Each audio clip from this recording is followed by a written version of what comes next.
You ask Tiger to solve. This deals with linear equations with one unknown. The final result is x equals 18. Let's solve it step by step. Group all x terms on the left side of the equation. Subtract x from both sides. Group like terms. Simplify the arithmetic. Group like terms.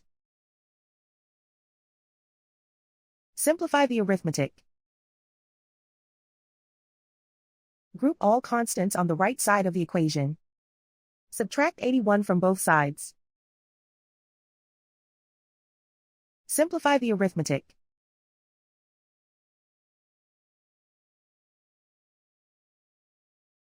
And so the final result is x equals 18.